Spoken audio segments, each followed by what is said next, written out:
Hello, and thank you for joining today's webinar. Please share where you're joining us from today in the chat.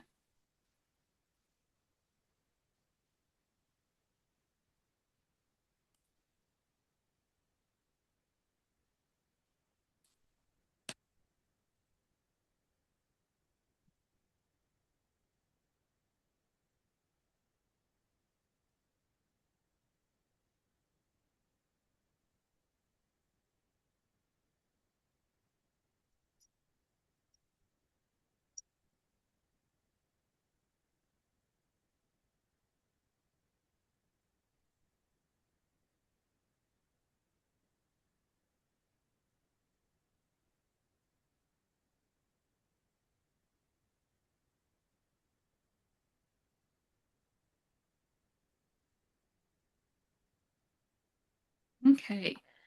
Hello, and thank you for joining today's webinar. We're ready to begin. Today's webinar is eligible for 1 contact hour.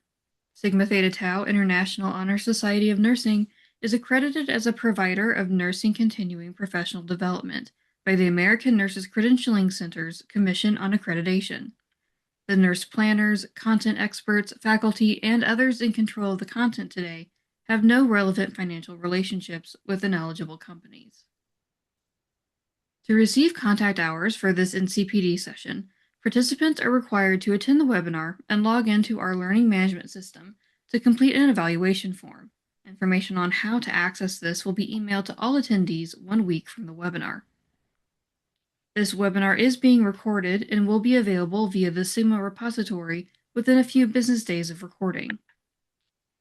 Following the presentation, if we have time, we will have a question and answer session. You'll see on your Zoom webinar control panel that you can send a message through the Q&A feature. This is where you can type in any question you'd like to pose to the presenter. Be sure to hit send so that the message makes it to us. Please use the Q&A for questions and the chat feature to interact with other participants. We would like to thank our speaker for sharing their expertise today. Of note, thoughts and views expressed are that of the presenter and do not necessarily reflect that of Sigma. Our speaker today is Dr. Rhonda Laws. Dr. Laws is a highly respected nurse educator, clinician, and leader with more than 30 years of experience in nursing and over 2 decades in higher education. She currently serves as an active faculty member in a Bachelor of Science in Nursing program and as the Chief Nursing Officer at Lectorio Nursing.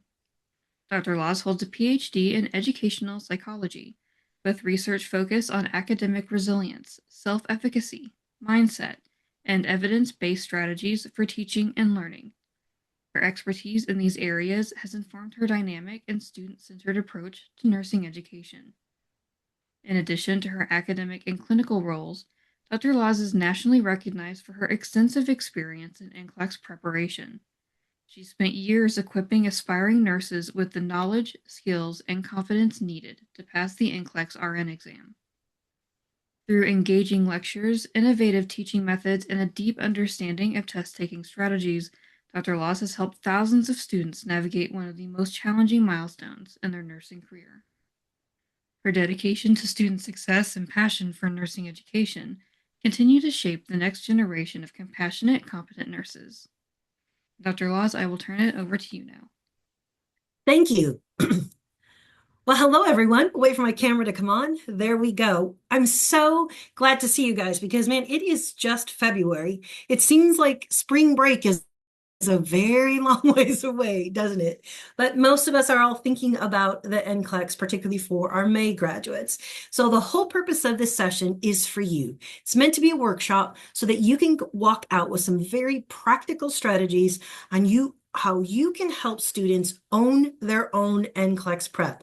That is our goal. Now, first of all, want to make sure you know we are so proud and excited to be the official NCLEX partner for Sigma. Although it says partner there, we'll have to get that fixed. Sorry about that. So we are excited to work with them. We have comprehensive NCLEX coaching and review. We have a comprehensive video library, lots and lots of things available. And we have exclusive things for anyone who is a member of Sigma because we believe strongly in that organization. So you can see up here, here's a listing of just being a Sigma partner. You can get up to a $5,000 grant if you are a member of Sigma. So check that out. And I want you to know right up front that Sigma is going to send copies of my slides. So you'll get my slides sent to you in an email with the follow-up and the recording. So you don't have to worry about that. And I even have some extra benefits for you, some extra handouts and worksheets that will help you in this session. Now, my colleague is also here with us, and her name is Miss Margot Howells. She is the leader that leads our Sigma relationship, and she'll be in the chat. So she will be answering questions. So if it's a Lecturio specific question, she can help us out with that. She can help you problem solve. And we also have Sigma here, obviously running the whole webinar. So don't hesitate to put a note in the chat if you have a question. But what I want to tell you about is look at this. We're having a Sigma exclusive NCLEX RN practice week, and it starts February 9th. So you still have time to join it. It's absolutely free, right? So you just scan that QR code and you sign up for that, and you can sign up your entire class. Now, how that works is you send the link to your students. They can take the test whenever they want. It's a free, no charge, 85-question NCLEX RN practice exam for your classroom. Now, immediately, you'll get to look at our dashboard because you're going to get access to Lecturio. But when your students take it, you can track their progress and get a whole lot of analytics on how they're doing. After the week is over, so after February 16th, you'll get another exclusive report just for your school, and it'll have more details than while the students were first taking it. So we'll kind of send you a summary or a wrap-up report. All you have to do is scan that QR code, and you can get going on signing up your class. I think we are at approximately 600 people right now are going to do it, so we'd love to have you do it. We have plenty of room for you to join. Now, Lecturio, we'll just tell you a little bit about that. If you're interested in knowing more, you can contact, you've got the contact information in the slides, and we have our representatives who would love to talk to you. But these are things we've learned that spaced repetition and how students study really make a difference. Now, on our platform, we do spaced repetition, but look at the difference there. For a patho course, which has a high attrition rate, students don't know how to study. And that's why we're here today. They don't know how to study oftentimes in our courses. So it doesn't mean they're going to be any better sometimes with getting ready for NCLEX. So by just teaching them how to use spaced repetition, it raised the cohort's grade 10%. So we can explain more about spaced repetition. We know that giving alternate methods of students for them to learn, like this is videos, we saw that it helps the struggling students the most, but all students benefit from videos. And we know that we can almost predict exam grades from student quiz performance. Now, there was a moderately strong or high correlation to that. Now, when we did a course here, this is when we used on pharmacology, where the course was completely online, no faculty intervention except to proctor the exam, and you can see the difference in their scores. 840 is the national average. 768 is what they were before they started using the videos and use those exclusively, and they went all the way up. So they saw almost a 20% increase in their HESI scores, which is a standardized test. So we know that these type of study ideas and strategies work, but getting students to implement them sometimes is what can seem overwhelming. Now, if you want to bring any type of faculty discussion like this to your colleagues, there's the address where you can contact us. We would be happy to contact you. Now, I want to land right here before we get into more of the content, but you'll see there's another QR code there. Now, Sigma's going to send you the recording. They're going to send you this handout, but I'm one who wants things to be super practical. So I put together these 4 sheets for you. So you go to this little QR code, sign onto that QR code, and you sign up, and I can show you where you can actually get these resources. But as we're talking about that, make sure that you click that QR code, and I'll show you again throughout the theme, but I've got a NCLEX format quick reference. So just what is the NCLEX? How does it work? You're welcome to share that with your students and your colleagues. Maybe you're new to NCLEX or you're changing your type of practice. So that gives you a quick rundown on what you should expect on the NCLEX. Now, the second one, there is a 2026 test plan update. Remember, every 3 years, NCLEX gets updated.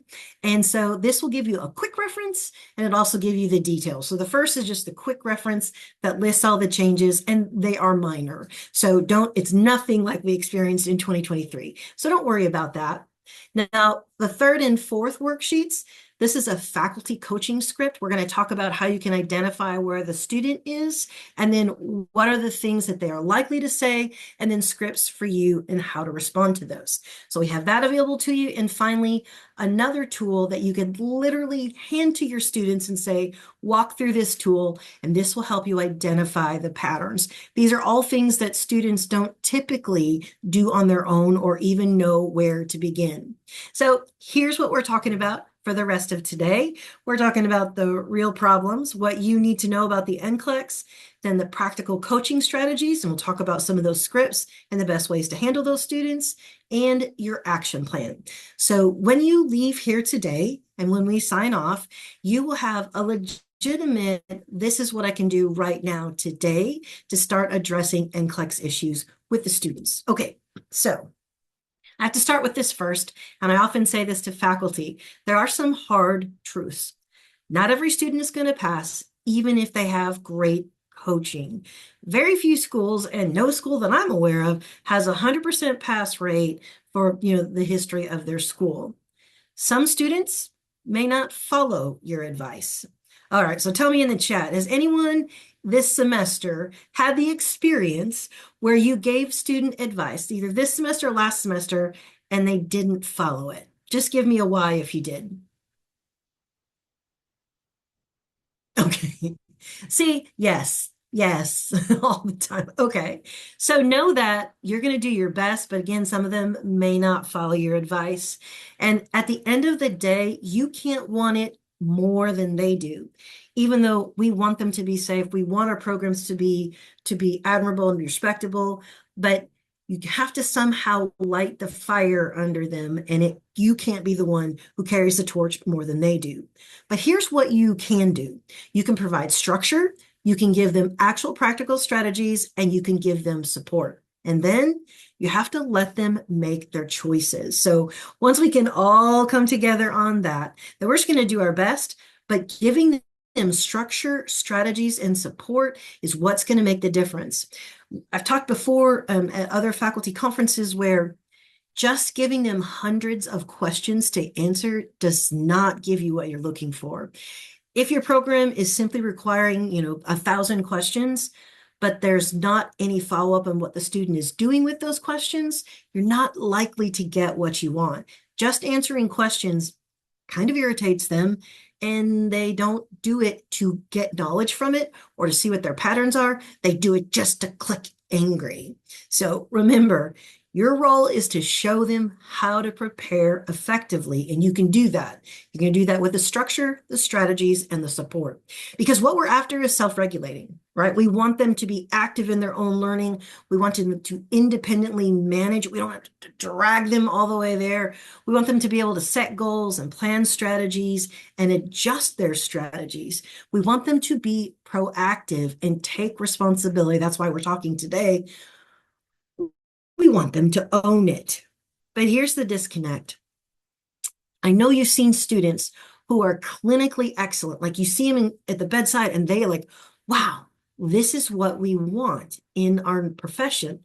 They sailed through clinicals, they got great evaluations, they understood the material, but when they start to prep for NCLEX, they don't know what to do. They look like this student in the picture. They freeze up, they're worried about it, they lock down, they panic, and they use really negative self-talk, particularly students that have gotten the message throughout their careers that they are poor test takers. And if anything will do that to you, nursing school will. They come to us used to taking low-level Bloom's questions, and then we throw them into higher-level application analysis type questions, and it really panics them. So part of what we want to do is to teach them what they can do different. So here's your struggle. you are doing clinical teaching, right? You signed up to do clinical teaching. You want them to understand how things work and do case studies and skill demonstration, experiential learning and active learning. You did not sign up to be a test prep coach, right? And so that's not what I'm going to do here today. Now, we have a ton of videos that will teach your students how to actually break down the questions in the videos, and what they can take from one question and apply to another. But that's not really the role that you have signed up for. That's straight up test prep and how to do with that. But by the end of this session, this is what we're going to accomplish. So we're going to do these 5 things. So let's start with the first part, which is recognizing patterns. This is something that students typically are not very strong at. So let's talk about how could you do that? Well, first, if you want to take a look at the patterns with your students, I'm going to introduce you to 3 types of students when it comes to NCLEX prep. I want you to think about what you are seeing in your program and with this cohort. All of us have had the experience. One cohort a year just sails through everything. As a group, they do very, very well. But then you have another year where things are a lot more difficult. It just kind of comes in cycles. So let's start thinking about your group as I talk through these things. They're the avoiders, right? They struggle with NCLEX prep because they're avoiding it. They're ineffective. They're doing hours and hours and hours of study, but it's not really accomplishing anything. Then we've got the panic crammers, right? We've got the people that at the last minute, they think they're just going to be able to fill it all in, or they're just going to go to an NCLEX review course and they'll be fine. I know our history has been of lots of students that go to NCLEX review courses also doesn't guarantee that they're going to pass the NCLEX. So we've got these 3 groups of students: the avoiders, the ineffective studiers, and the panic crammers. Now think about the conversations you've had with students. What percentage would be the kind that would be like, oh, they're paralyzed by the anxiety, but they might not admit it? Do you have some of those students in mind? Because I want you to think about them and picture them. What about ineffective studiers? They're not using the wrong strategies. These are the ones that want to tell you how many hours they have studied, but their grades aren't improving or changing. It means they're using the wrong strategies. And they can also be a panic crammer. So, these are the ones that are studying 2 to 3 weeks before the test for NCLEX, but in your courses, they're really cramming the last couple days before the test. And then they're just trying to cram everything in. If you had to choose one predominant type of student that you're dealing with right now, put a 1, 2, or 3 into the chat. So just put a 1, 2, or 3, what you think is the predominant. Okay. All right, so we're all over the map. Good.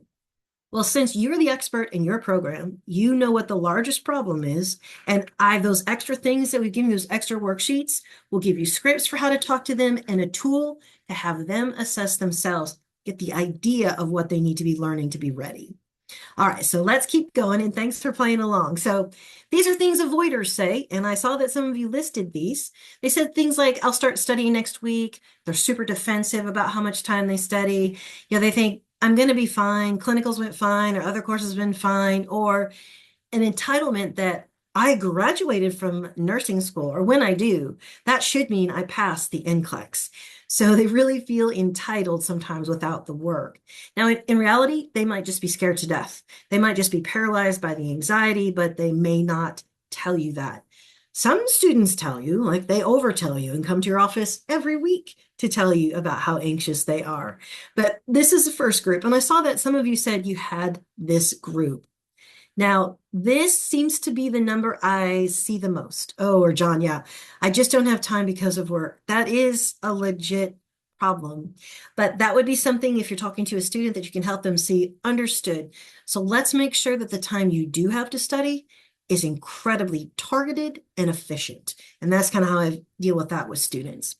But these ineffective studiers, they're the ones, again, they want to tell you all the time they're studying. They just read and reread. They highlight things, they answer questions, and they get help from other people. I once worked with a student for, it was a long time, a couple months, because she had She had failed the NCLEX once, and I typically do in our community free tutoring for someone for that because I understand that would be life just changing. So it took me forever to realize until I asked her just the right question. She was doing the questions, but she was Googling the answers to them. So you just kind of shake your head and think, how can you not know that's not going to help you? And if you ask them what their study strategy is, they won't be able to tell you. The majority of your students probably won't do that. So they don't know how to study and they don't know how to do it. Now, these are the things you'll see in the panic crammers. And I saw that some of you did this. They just at the end want to just go through everything as fast as possible. But really, quantity is not what matters. Quality. They have to spend time reviewing the rationales for the right answers, the wrong answers. Just trying to figure out, trying to memorize that fun fact is not going to help them be more successful on the NCLEX. They really have to make time. Now, if they are running out of time, if you're in triage mode, they really, you're a few weeks out from it, or they decide they want to take it really quickly. I've had experiences where sometimes students want to take the NCLEX immediately after they graduate, as soon as they can. Sometimes they want to do that because they have a job or they have family responsibilities or they have a vacation. So you can walk through that with them about what is the priority if you're trying to take it immediately after nursing school. I know there is some research out there that says if you wait a long time that you won't do as well, and that makes sense to me if you're not preparing during that time you're taking off. So we do have hyper fast.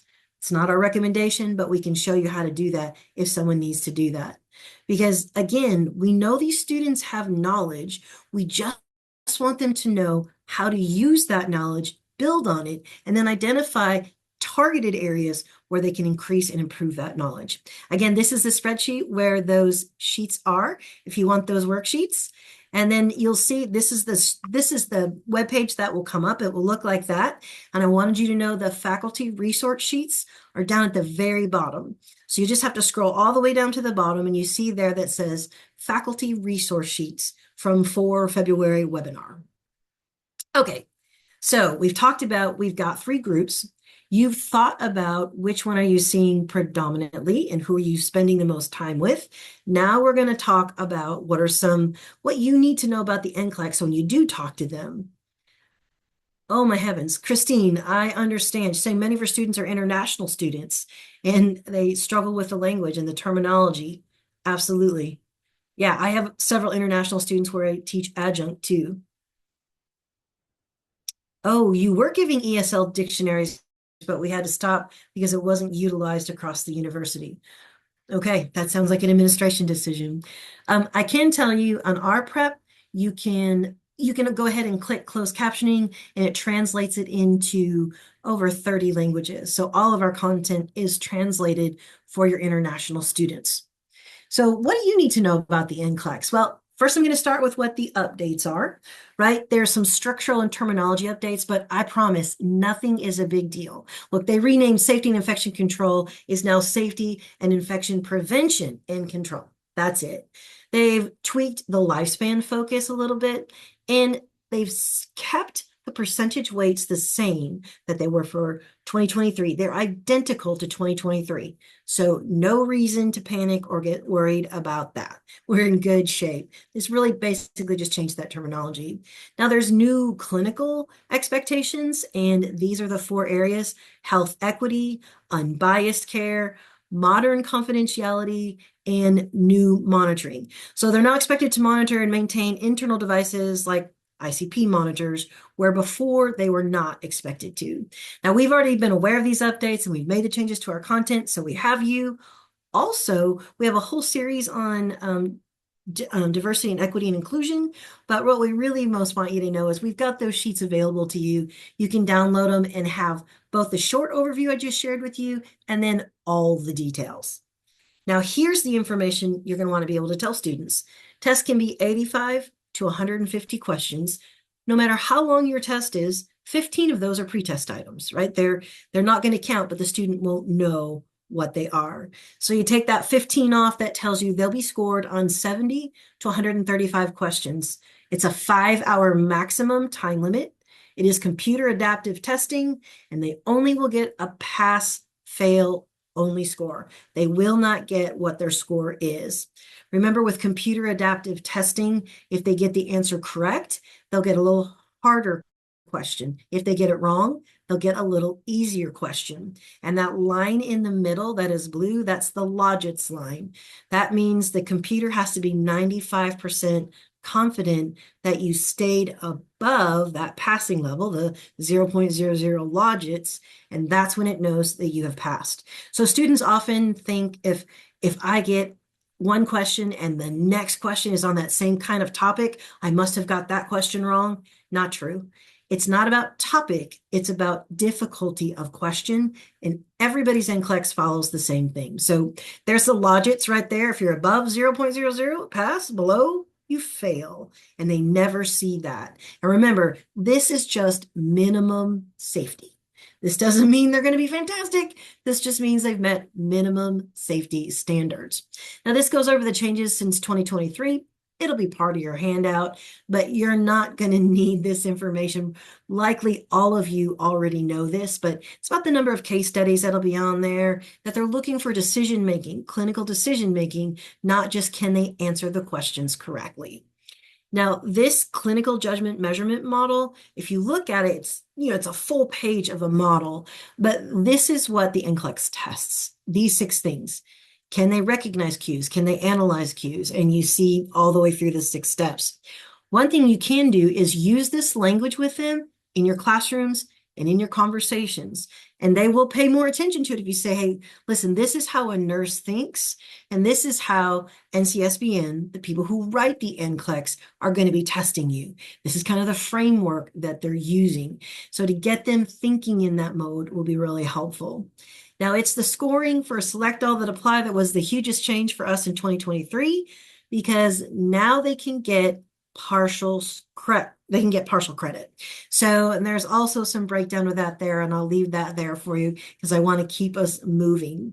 But students used to think, I just need to know more content, right? I just need to study more. Just need to do more content. But really, what we're looking for now is they need to be able to take that content and make a judgment on it. And since 2023, this has been even more important than before. So you let them know, yes, you know a lot of content, you passed nursing school. Rather than just blindly study more content, I want you to limit it to only targeted review of identified areas. How do you identify those areas? You take practice questions and you break down the rationales. So they need to learn how the NCLEX asks questions. All of us strive to have good questions in our programs, right? We want good questions, but NCBSN has one up on us, right? Because that's what they majorly focus on, and they have multiple steps for exam and question review and analysis. We don't always have those resources. Frankly, we never usually have those resources in nursing school. So they need to know it's going to be a little different. Okay, so we've talked about what types of students there are. We talked about, hey, here's the key things that every faculty needs to know about the NCLEX. So you've got all of that laid out. Now we're going to talk about the things that are really more of a challenge. What can we do to be a practical coach in a way that supports us being healthy people, right? If you're one of those faculty whose office hours, you have people lying down the hallway, then I feel your pain. So we need to come up with something where the student is engaged, right? The whole purpose of talking today is how we get students to own their NCLEX preparation. So these are things that you can do and specific scripts that you can use. So you're not saying the same thing over and over and over again, or trying to do NCLEX review like we've done since, 1984. We want to do it differently. So got the worksheets here. You've already seen that. It'll be in your handout too. But let's talk about the first group. How do we coach the avoiders? Well, these are people that you kind of have to scaffold independence, which means you're giving them support. So you move from being highly supported and giving them clear directions to eventually becoming independent. Now, for some of your students, you're going to have to do this over the period of a semester or a period of time. But the first couple weeks, this would be, if you just did it over 7 weeks, high structure, then give them some guided practice, go over questions with them, then have them do things on their own. and make sure that they know that you're going to kind of watch it and have them talk you through questions. And then finally, they are on their own and you just keep checking in with them. So those that are avoiding, you need to convince them that this is going to be better for you. I understand finding out what is the root cause of the avoiding. Typically, it is fear and anxiety, whether they're aware of it or not. So you can let them know you've worked with multiple students before. This is what students have said to you before, but this is what we're shooting for, where you are hand-holding at the very beginning, giving them assignments, going over those things with them, but then you gradually pull back so they are proactive and on their own. You're like, great, that sounds lovely, but how do I actually do it? And that's what we're going to talk about. So here's some things you want to say to them. Instead of, you really need to start studying, try things like this. Hey, let's open the question bank right now together. I want to see where you're starting. Not here to judge you. I just want to get some baseline data. So whatever you're using for review, whatever your program has selected, obviously we'd love to be that, but whatever your program has selected, have them go get their laptop and open it up. Students will be hesitant to do this, but you're going to learn a lot when you have them do this, because you're going to be able to take a look at their data and their statistics and see, how have they engaged with the questions you assigned? What has their score been? What's their first rate? All those things that you need to know. So when you see what you see, based on what I just saw, it looks like you're here. And here's what students at your level need to reach that 75% mark, or whatever passing is for you. The whole purpose here is, first you make them, it's like you're working with somebody who is going to start eating healthier and has a goal of losing a lot of weight. You both have to agree on what that initial start number is. And that's what you do with the avoiders. You're gently orienting them to reality. So let's see what you have done, because in their mind, they have talked it into, they have done everything they can. It's hopeless. I'm never going to make it. I'm the slow kid. I can't do this. They do all of that. But if you say, let's just take a look at right now, whatever you're choosing to use in your program for review, see where they are, and you will know how to advise them, and I'll give you some more ways to do that. But this is establishing trust and safety, because you're not judging them. You're not making, facial expressions that say, woo, we got a long way to go. I know you'll want to. I know sometimes it's really hard not to, but I know that you can do it because we've all been nurses. So you have to make the first step for the avoiders tiny. Like I just did this with a student. We use spaced repetition on the Lecturial platform where I teach. And a student came to me with this whole thing, like, avoid, I don't know what to do. I'm not all those things. And that's what I did. I said, hey, go get your laptop and let's take a look at where you are in your spaced repetition, because that's a study strategy we use. And she's like, oh, I think I'm fine. I was like, no, go get your laptop. So it took me a couple of times. Finally, I said, go get your laptop. That'll help us know the next best step for you. Well, when I saw her laptop, in her case, she was light years behind. She hadn't engaged the content, and we had that information. But I already knew that. But when she and I had that conversation together, then we had this shared knowledge, right? And I didn't have to make her feel bad. It was very kind, therapeutic, but she needed to know where she was. You can do that. Have them text them to you or email them to you, whatever your means of communication, because I know several people don't want texting with students at all, and I fully support that if you've made that decision, but make them face where they are and send information back to you. So give them the 5 questions you want them to do, or let them pick. But either way, you're forcing them to take a very simple, tiny step that you know they're going to be successful. Anyone can do 5 questions, right? So it's too small to avoid or less likely to avoid. It gives that accountability. Remember, you're going to start off hand holding, and that will help them build momentum, because when they do those 5 questions, you're like, excellent. You did amazing. That's really good. See, you can do it. Now we're just going to work on building up to that. Now, strategy number 2 is our ineffective studiers, and they need a reflection action loop. You need to help them learn metacognition. Now, all students can benefit from these strategies, but you'll be able to see pretty quick. And if not, I have an assessment tool for you that you can hand to the students and have them self-identify where they are. But this reflection action loop helps all the students, because we want to teach them to think about their thinking. That's that big word, metacognition. We want them to think about their thinking as they're going through specific questions. So you could do something like, show me your last 50 questions. What patterns do you see? Walk me through how you reviewed your last wrong answers. What did you do? What did you do differently this week versus last week? Okay, now those are some questions you're going to get some very interesting answers to. But you want them to start thinking about their thinking. I already tell students, you're the expert on what is going on in your brain. You and I are just going to talk about it so we can figure out the next best step for you to take. Sometimes we get over involved with them, and all of us have probably worked with colleagues that took everything personal on how their students did, and that could kind of hobble a student. So our goal is to help them learn to be independent and proactive. Now, I said here that, they need to think about, like, I want them to think through their thinking. They don't do that naturally. That's something everyone has to learn. So this is what I recommend. This is my analysis framework based on the NCLEX. So don't think, obviously I didn't come up with this model, but for every wrong answer, I ask my students to do this. Look at, what did you miss in the stem? What connection maybe did you fail to make from the cues? What was I thinking versus what should I have thought when it comes to priorities? Why was my answer wrong? What will I do differently next time? And after 20 questions, what's my trend? So this is what I would ask the students to do. And I'm way more interested in them doing this than I am in them doing hundreds of questions, because I want them to think about it. Hopefully, all of you have had a similar experience where students come in, and if you, in the old days when we used to do exam reviews and they saw the exact questions, or maybe your school is still doing that, they would come in and you would ask them, why did you pick this answer? They'd be like, I have no idea.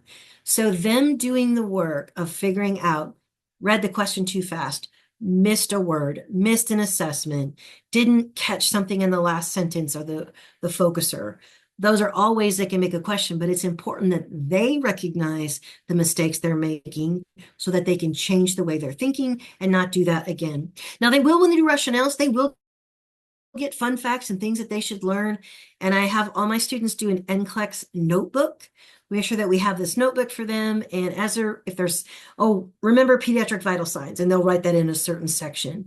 But really what I want from them is them analyzing their thinking and using these 6 steps for every wrong answer. And that's where I've seen the biggest improvement in their preparation. So again, we're not telling them you need to study smarter, not harder. They don't know how to do that. You can say, validate first, right? Therapeutic communication. I can see you're putting in the time, but I'm worried that you're practicing the wrong things. Let's look at your data together. That's much warmer than you need to study smarter, not harder, because what does that mean? And you can also tell them, hey, after every 10 questions, stop. Spend 20 minutes, like set your timer, take 20 minutes analyzing the missed ones and tell me what you've learned about your thinking. So for the ineffective studiers, you need to guide them through recognizing where they are making mistakes. And you'll be amazed at what they can figure out about themselves if they will slow down and look, 10 questions, 20 minutes analyzing. They need to be spending a lot of time analyzing what they did, what they got wrong. And those are the things they'll be able to take from one question and apply it to questions in the future. Again, it is quality over quantity, and this is the piece that gets missed. I would rather have 30 questions with deep analysis than 100 questions they're just cranking through so they tie them in. Now, you can also do something we call it 2 stars and a wish. Self-assessment. That means, what 2 things did you do well and what 1 thing should I improve? So we're trying to remind them, hey, you are doing things well, but what's 1 thing that you could improve? So having them answer questions like that will help your ineffective studiers. Now, the third one, you've got coaching and panic crammers. Okay. So you need an emergency triage plan. If time is short, you just have to prioritize ruthlessly. You're going to go with week 1, high yield, 75 question diagnostic, top 3 gaps only. Week 2 to 3, look for pattern recognition. And week 4 is pattern endurance. Those would be my best recommendations if your student is insistent that they're going to take it super fast, super quickly. That's something that they can do. But I'd like you to try to think about, how can you give them a reality check? I mean, even if I give them a triage plan, I say something like this: listen, I need to be straight with you and direct. You have blank number of weeks. The average student needs 2 to 3,000 questions with quality review. So if you do 100 questions a day without review, you're going to finish the questions, but you're going to increase your odds of failing the test. Shouldn't say it like you will fail the test. You do 30 to 40 questions a day with review, you're really going to retrain your brain on how to be better at NCLEX type questions. So which path do you want? But I always make sure they know that you do have to, in somehow reality, say, like, this is not ideal. I can make a recommendation to you, but it's not ideal. And this is what you're risking. But even in this triage thing, it would be better that you do the deep analysis and review with this framework that we laid out than if you just answer a million questions. So don't waste your time saying you should have started earlier. They know that. It may have been somebody who has ADHD, someone who has really struggles with procrastination, usually based in fear, perfectionism. You just tell them, hey, listen, we're in crisis mode, but we can do this. Here's the plan that's worked, but you must trust me and really follow it to the letter. Now, that's probably not words you would use, but and if you want to, this is somebody who's graduating and now asks you, then you say, hey, you're going to be in crisis mode, but you can do this. So you can adjust the wording based on where they are. Remember, remind them you've learned a lot of content in nursing school. You've passed nursing school. What you really need to focus on is how the NCLEX asks questions and only targeted review content. Now, panic crammers are going to need daily accountability. So you need to figure out how that works for you. You can either do this a daily score report. They could, if you have them in class, they could upload that in a quiz format. It goes all right into their grade book. They can send you a voice memo. You can have a weekly check-in, but just make sure you celebrate their small wins. Now, if you're in a huge class, 100 or more students, you can't do the one-on-one. So you can look for a way where you can help them be accountable. That's visual. You'll need some type of statistics dashboard and keep an eye on that, but you can't individually one-on-one if you have a large class like that. But you can help them not spiral. If you can help them with stability, you can help kind of stabilize them. So everybody who's getting ready for the NCLEX needs these things. They need structure. So they need a study schedule, they need content outlines, and they need practice question sets, and they need a plan, right? They need a plan. Students who just think they're just going to sit down and study, they don't do it well. So I always ask students to take a calendar, mark off all the non-negotiables. Maybe you're going on a honeymoon. Maybe you're going on a vacation. Maybe you don't have childcare during this time. Whatever it is, I first have them write in the block out dates and times, and then I have them write in what time are you willing and able to study. And then we work with that as far as a study schedule. Now, for data, they've got to have something that tracks their progress. They need to see their performance analytics. They need something that will help identify their weak areas. Our platform does that. Other platforms do that, but that's really important that they access those resources. Remember, you're helping them learn to think about their thinking, to reflect. We assign a lot of reflection assignments in nursing school, and there's a large amount of our students that hate it. So you might avoid that word, self-reflection, and just encourage them to think about their thinking. Active recall is going to be the best way for them to learn. So they take that notebook that I have them put together, and I tell them, you need to duct tape that to your forehead till the day you take the NCLEX. Because active recall, thinking about answers, trying to answer questions without looking at your notes, that's what we know encodes information in your brain in a way that you'll be able to retrieve it and apply it when you need it. So there's lots of critical thinking strategies. That's what we're all wrapped up in our metacognition, but getting them thinking about their thinking and identifying patterns that they're seeing as evidenced by the questions that they're doing. Now, accountability, study groups is a mixed bag, right? Seems like every semester I have to have hey, breaking up is hard to do, but you need to do it, right? It's a study group that is not being really effective for them. So you want to make sure that they know, like, it has to be a productive study group. It needs to be a study group, although I know all of us learn something more thoroughly if we teach it to somebody else. You don't have time for that getting ready for the NCLEX. You need to study with somebody who's pretty close to where you are. You might have some different strengths and weaknesses, but you cannot rescue study somebody. You have to make sure you're not trying to save them, but can you study together and nurture each other? They need some type of mentor, maybe it's another student or some type of accountability, and make sure they set goals. They will not definitely not prepare well or effectively or thoroughly if they don't have a plan that's defined. They can't just keep their plan up here. Some of them need a visual that says, man, I just don't feel like studying tonight. Well, what's that going to cost me if I do that? Well, what it's going to cost them is they're going to miss X number of questions or whatever. And everyone will have to do that. You can't follow your study plan perfectly, even a realistic one. So just want them to make informed decisions. Just like we would with a patient going to surgery, you want them to make an informed decision on what are the implications if they're not following their study plan. How do they get caught back up? Remember, these guys have a lot of content, but your coaching really can help them make the difference. It is not completely their responsibility. I get it, but you can give them structure, you can give them strategies, and you can give them support. So let's talk about how do you do that? What are the things that a faculty can do? Well, start with one student, one strategy, maybe one class. Whatever way it works for you, pick one student, identify what their pattern is, and then just try one of the strategies that we laid out. Try the metacognition stuff, ask them to report back what worked and what didn't. You may not want to start with an entire class, or maybe you're in that mode that you do. That's okay. But give them something small to do before the next time you see them, have them check in. You start small and you can build from there. We're still early enough in the summer. I mean, I'm sorry, in the semester. We're still early enough in the semester that you could do this with any class that you're teaching. Adapt the type of questions to what you're covering in your topic or in your course, but you can adjust that and use that in your teaching. Every one of us can be using analysis and application level questions in our classrooms and walk through them with the students, ask them what their answers were. But you doing that with them, you can teach them a whole lot about that.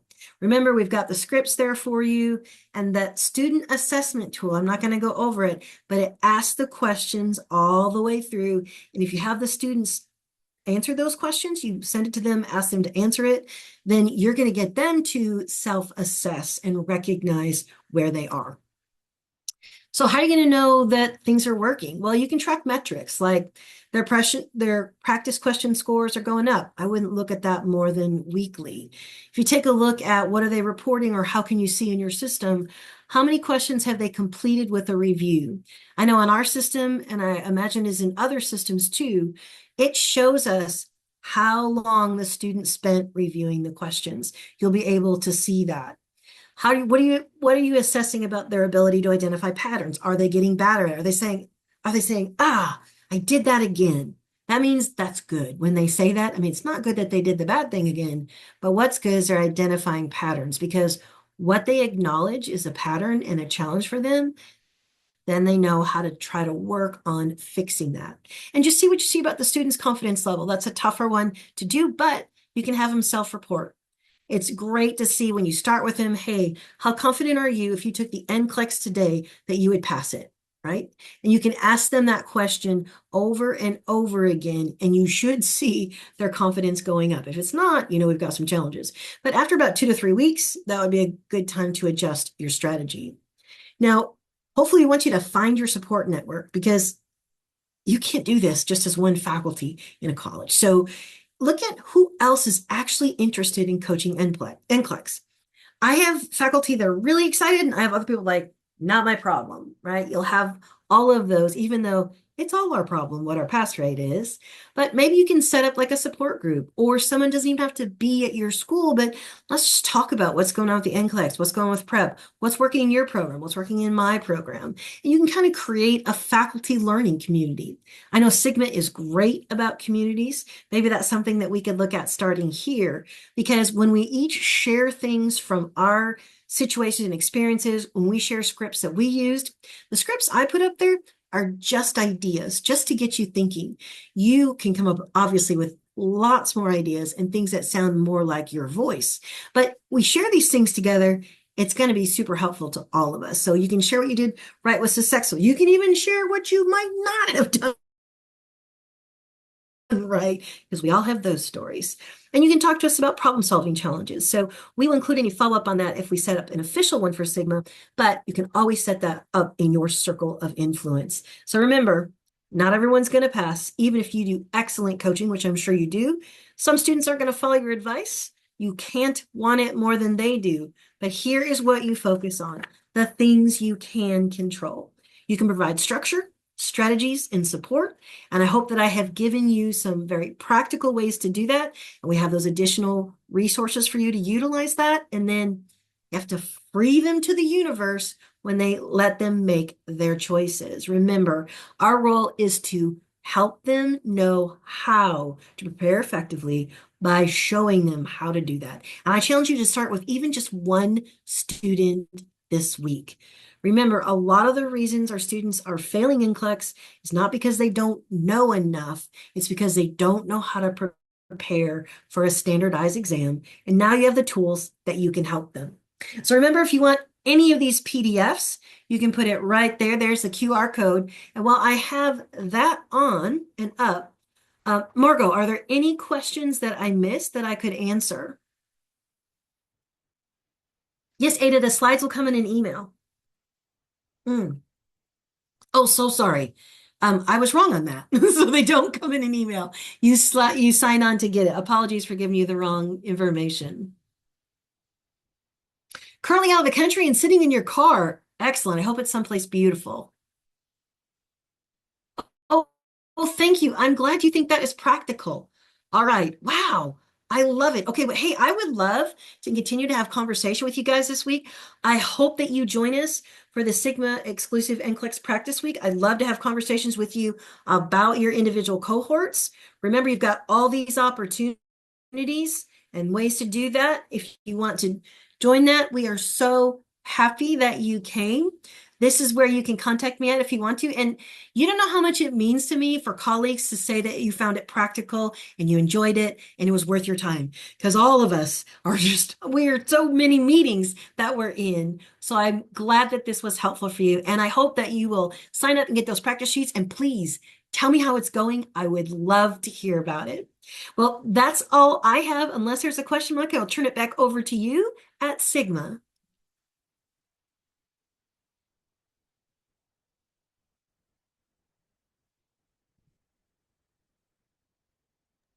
Hi. Yeah, so it looks like the only other question there is if the PowerPoint will be available to print. Yes, so in the Sigma repository, the PowerPoint will be available to download and then you can print it from there. So thank you so much to our presenter today for all of this great information. Sigma is grateful that you took the time to share with this audience and look forward to hearing more from you in the future. So we hope you have enjoyed this webinar. I will be putting the link to the evaluation in the chat. This evaluation will get you your NCPD, which are contact hours or CEUs. And also, all attendees will receive an email within a week of the webinar with the link to the recording and this evaluation if you're unable to complete the evaluation now. So I will keep that link in the chat. We'll just keep the webinar going for a couple minutes just to make sure that everything is going okay.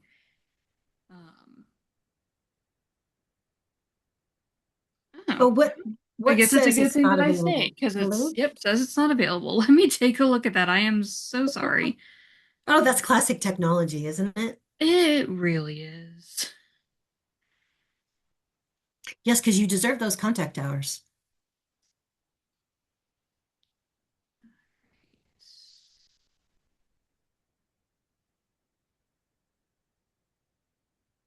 Oh, well, that was a my bad. So I gave you wrong number. There's the correct link. My apologies. So it's the new one that ends in 1836, right? Yes.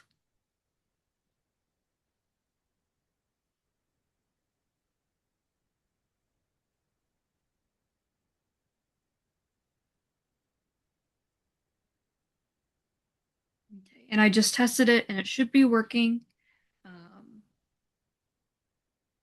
so I said I'll keep the webinar going for another minute or so just to answer any questions that anybody might have with our learning management system or how to get your contact hours. Um, I don't know much of anything about the NCLEX, so I can't necessarily answer anything about that. But I believe, Dr. Laws, if you want to stay on, Sure, of it's up to course. you. If you want to leave, that's perfectly fine. Oh, it still isn't working. Get it to work either. Okay. Oh, Um, that's weird. very strange.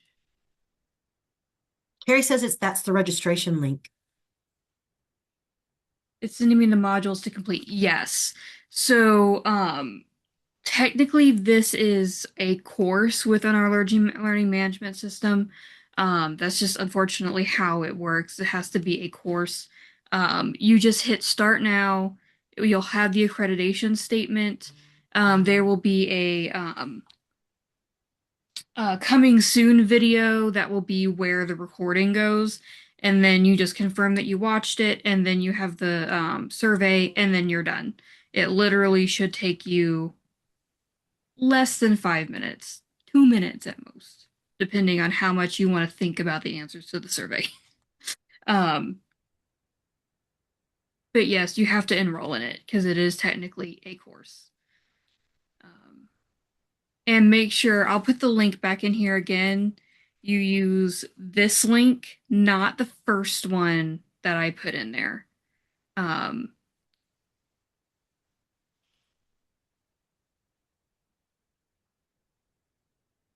yes, Shauna, that is the link. The name of the course is How Faculty Can Help Students Own Their NCLEX Prep. Not working for you. Strange that's working for some and not others. Uh, Claudette, when you say it's not working for you, what error are you getting? Can you let me know? I had to exit the link after completing it.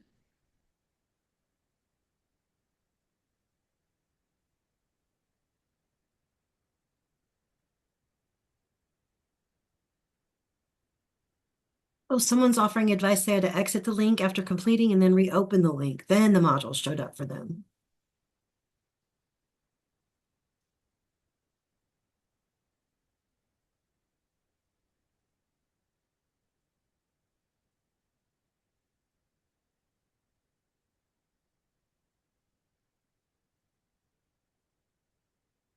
I'll put the link back in. Ask me for demographic information, but then won't save. When you say it won't save, like, will the save button not work? You might have to scroll down to see that button.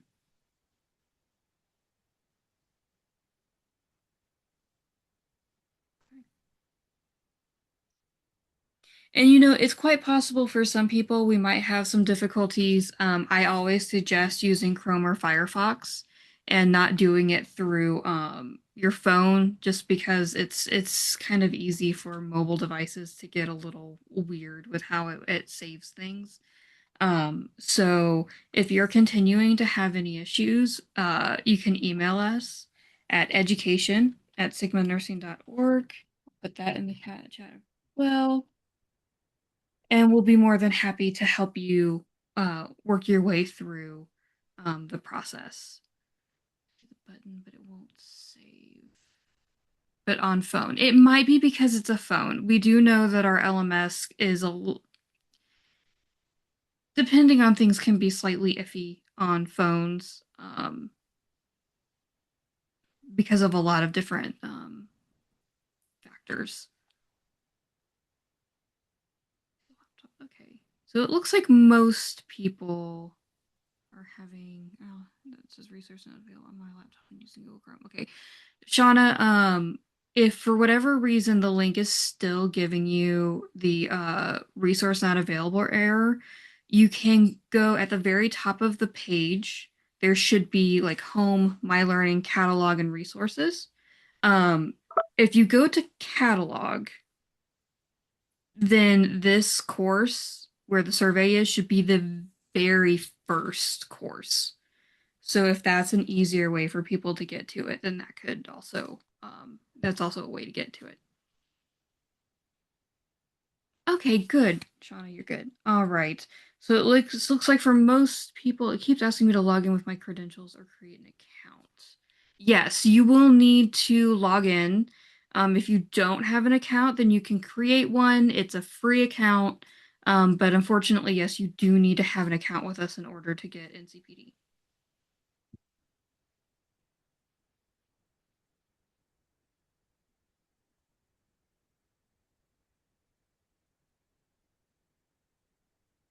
And again, for the people who aren't having any luck with the link for one reason or another, I'm sorry, I can't exactly explain why it's working for some people and not others. Again, you can go just log in normally to our learning platform, which is sigmalearning.org, and then it will be in the catalog. It should be one of the very first courses in the catalog.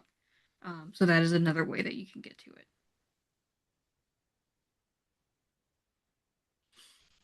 Okay. So again, email us at education@sigmanursing.org if you have any questions about this or anything else that you see in the learning management system. And I hope you guys have a wonderful day. We're going to end the webinar now. Absolutely. Bye, everyone.